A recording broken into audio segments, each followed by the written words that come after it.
Wazalendo Movement Africa condemns in the strongest terms the tragic and gruesome death of Albert Ojwang at Central Police Station. This unfortunate incident is deeply saddening and has understandably caused widespread concern and unrest across the nation. We acknowledge the swift action taken by the Kenya Police Service, resulting in the arrest of a suspect who has been taken to court and arraigned for the charges of murder. This decisive move demonstrates a commitment to accountability and the rule of law. We call upon all Kenyans, especially our youths and commercial activists or all activists concerned, to remain calm and refrain from any acts of violence or anarchy. Violence and destruction of property only serve to deepen social wounds, threaten lives, and undermine the stability we all seek. Wazalendo Movement Africa urges the youth, who are the backbone of our nation, to exercise restraint and seek peaceful avenues for expressing their concern. On the matter of the 2025-2026 financial national budget, recently presented by the Cabinet Secretary Honorable Mbadi, we as Wazalendo Movement Africa recognizes the effort to include and benefit the youth. We encourage young people to take full advantage of the opportunities embedded in the budget, especially those aimed at economic empowerment and innovation. In particular, we emphasize the importance of engaging in smart agriculture and climate action initiatives. These sectors present viable pathways for sustainable growth, environmental conservation, and improved livelihoods. The youth should seize these opportunities to drive Kenya's future towards resilience and prosperity.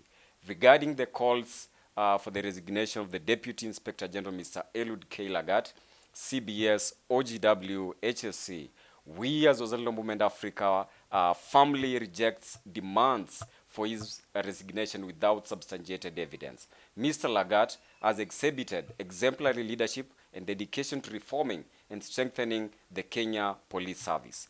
Rather than resignations, what we need is accountability anchored in truth and justice. Mr. Lagat showed humility and utmost belief in the due process by launching a formal complaint. Let this due process go to the end uninterrupted so that the truth may come out clearly. Wazalendo Movement Africa stands for justice, peace, accountability, and responsible leadership. We urge all Kenyans to trust in due process and support law enforcement to carry out thorough investigations without bias or prejudice. Let us come together as a nation, uphold the rule of law, and work collectively towards a Kenya that is safe, just, and prosperous for all. We are Wazalendo Movement Africa, striving to green Africa. Thank you so much, Eugene. I would like to know the reason to why you're saying that. It's like you're defending Eliud Lagat. We want to know the reason to why you feel like he should not be blamed on this case of Albert Ojwang. It's not like we are trying to defend him. We most of the time, we Kenyans, we look at the emotional part of anything, not the factual part of it. Each and every person has gone to the police station maybe to launch a complaint.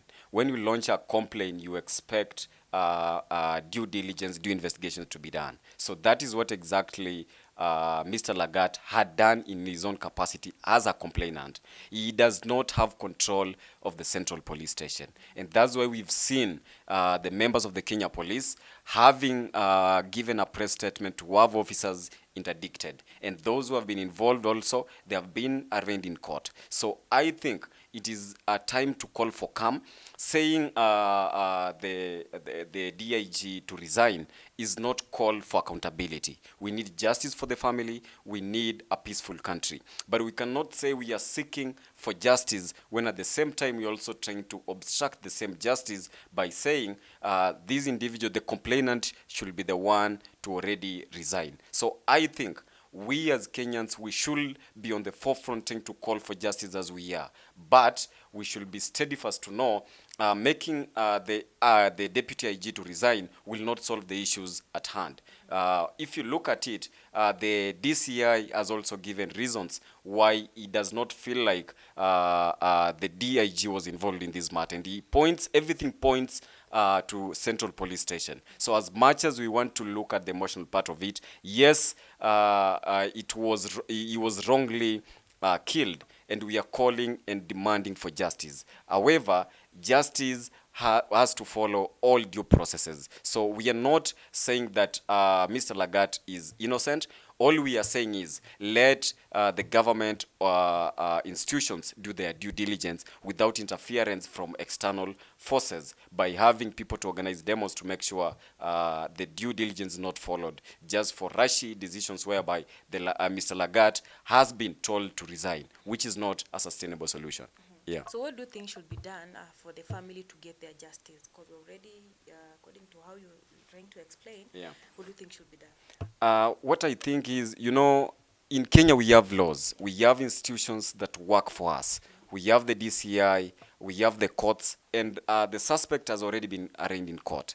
The only way all these, the family can get justice is if the case has been taken to court, which is already in court. Some people have been already charged with this matter. So it is just for us to be calm and wait for the due process that will be done in court. That is the only way. I can't say we can do an eye for an eye. It is only for us to be patient as a nation, as young people. Yes, we agree. This was untimely death of Albert Ojwang. However, we have to follow the laws of our country and embedded in our constitution 2010. Yeah. Okay. Okay, sorry. Allow me to take you back to the issue of the DIG. Yeah. Now, the late John's arrest is highly related to the post he had made about the DIG. Yeah. And a lot of youths are calling for him to step aside Yeah. for the investigations to happen. Yeah.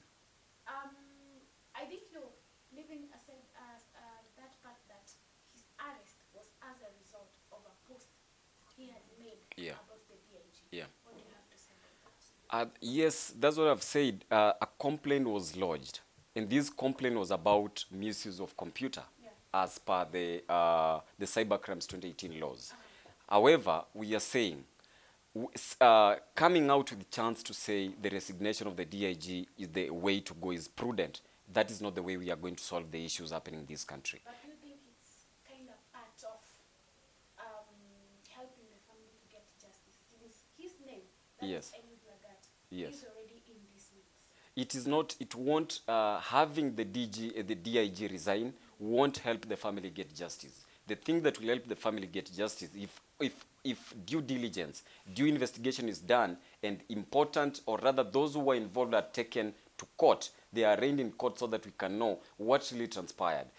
Trying to shift blames to say the DIG or the IG, they will call for the resignation of the DIG. Then they'll come for the resignation of the IG. Then they'll call for the resignation of the president. So that is not the trajectory we need to take. We have to know why are they calling for the resignation of the Deputy Inspector General. If you're very keen, all this began with headlines on newspapers. We have had a couple of headlines trying to paint a different image towards the Deputy Inspector General. But within no time, it led to this case. So that's why many people think he is a person of interest, just the mere fact that he is a complainant. Lakini wewe kama ukipeleka ukiwa umeripoti mtu katika police station, wewe una mamlaka katika kwenda katika hiyo police station kama mwananchi, kwa sababu the moment you lodge a complaint, unakuwa kama mwananchi wa kawaida, unaacha kuwa kama DIG. So huwezi kuwa alikufia kule ambako alikuwa ameshikwa, then now we blame the complainant. Haiwezi kuwa hivyo. Naam. Amazing. Yesterday, the budget was read, and also we had protests. I'd like to know what's your take on this, or the whole thing, the protests and also the budget. I really would like to call for calm amongst our young people, because we are headed in the wrong direction. We can't be thinking the only way to solve the issues happening in the country is through violence, through protests, through demonstrations. Yes, these has been ways that have been there for far too long. However, in this generation, we have to look at it from a different perspective. We have to look from a point of how are we going to address our issues without going to the streets. Because if we go to the streets, properties, yesterday some of the people's cars were torched. So we don't want a country to go back to anarchy. if we really want to advocate for what is right, we have many things we can do as per our constitution instead of calling for protest. Last year there were massive protests calling for the finance bill. If we look at it, majority of the young people lost their lives. So we are not going to go the same trajectory to take young people out for few commercial activists to benefit and others to lose. Majority of our fathers and mothers will miss their kids because we have tried to make it look like these kids should go to the streets and get justice. However, we might not get justice through those means. We have to use the courts. We have to know in this country we have the laws of the land. So it is better and prudent to follow the Constitution 2010 that was promulgated in 2010 on 28th August. Yeah. But Eugene, youth or young people are fighting for their rights, and I think protest is one of the way to fight for our rights. So maybe when you say it's not okay for them to go on the street and fight for their rights, what should they do? You see, there are many constitutional ways to do this. I'm not saying protest is a bad way, or rather it's not constitutional. All I'm saying is we've had people who have done protests before, and the country has not moved forward. We've had the likes of the former Prime Minister Raila Amolo Odinga, who has been using these demonstrations, protests since in the 1990s. Nothing of substance has changed in the country. That's why we are seeking other alternative measures whereby we can advocate for our own grievances by taking people to court, by trying to be protests are not like we should not do protests, but we should not do protests that lead up to violence. We should do peaceful protests across the country. Unlike unapata magari za watu zinachomwa, unapata vioo za maduka za watu zinavunjwa, unapata the dustbins in Nairobi CBD were destroyed. So tusianze kufanya maandamano kama hayo. Tunaweza fanya maandamano kama vijana. There are walks that happen. So we should not say like this is the only way we are going to solve the issues we have, yet we are trying to destroy other people's businesses and lives. Yeah. One last question from me. Right now, we are already having circulations of posters for the 25th of this month. Yeah. A couple of youths are saying they are returning to the streets. What do you have to say about this? Returning to the streets, we were there last year. Nothing substantive happened for the young people. So you believe nothing has been done? I believe little has been done. Okay. The reason why I believe so is we went to the streets. Look at the people who got those positions. They are not young people. Look at the people wanting to benefit from the Gen Z uprising. They are not young people. So I'm telling young people, we are not going to be collaterals every now and then. We only go to the streets and let others benefit. We should go to the streets when we know very well this is the way we are going to benefit as young people. If you remember in 2005, when young people said they don't want Kibaki, they want a yes or no campaign, we ended up with the Ministry of the Youth. If you remember in 2012-2013, when the young people said they want reforms in the youthful space, there was National Youth Council. But what happened after the 2024 protest? We had nothing. The same way it happened in 1992, when the young people of this country were abrasive, they did not want anything to do with Moi. There was the repeal of Section 2A. So we should not just do protests for the sake of doing protests, but we have to do protests that will end up with policy change in the country, that will end up having bills in parliament, not just for us to be on the streets to make it look like we've been on the streets. Demonstrations will lead to the loss of life for the young people. Our mothers are already languishing in abject poverty. We as young people, we are unemployed. We as young people, we don't have a lot of things to do. So going to the streets is not helping us create those opportunities for ourselves. However, we have many approaches we can use to advocate for our grievances and rights for the young people and push for what is needed. For instance, the budget was read yesterday. More than 100 billion has been allocated for the young people, for the youth empowerment. How are we going to take advantage of these opportunities? There is money that has been allocated for Nyota. So it is for us, the young people, to look at the opportunities in government, to look at the opportunities anywhere else, to take advantage of them. Not trying to be the ones used to insult others. Not to be the ones to do smear campaigns. Because right now we are doing a smear campaign to Mr. Eliud Lagat. But the moment all this is done, we the young people will go back to our cocoons, whereby our cocoons of our unemployment. We'll go back to our cocoons of being broke without anything. So it is for us. It is for a call for justice. However, justice alone without empowerment, it will hit a dead hand. So that's why I urge majority of the young people, instead of thinking of June 25th of going back to the streets, how about we as young people on the same day, we organize even a walk. And this walk, it is only to call for the policies. We have people working for the government who are above even 35 years of age. So we can use that day to call for actionable things that can happen in this government, where young people get an opportunity. Not just to go there to demonstrate, not just to go there to have contact spot with the police. No, these are our brothers, these are our sisters, and this country belongs to all of us. If we keep on trying to use violence as the avenue, our neighbors are in war, Sudan is in war, Somalia is in war, so we don't want our country to plunge into chaos. It is for us as young people to know,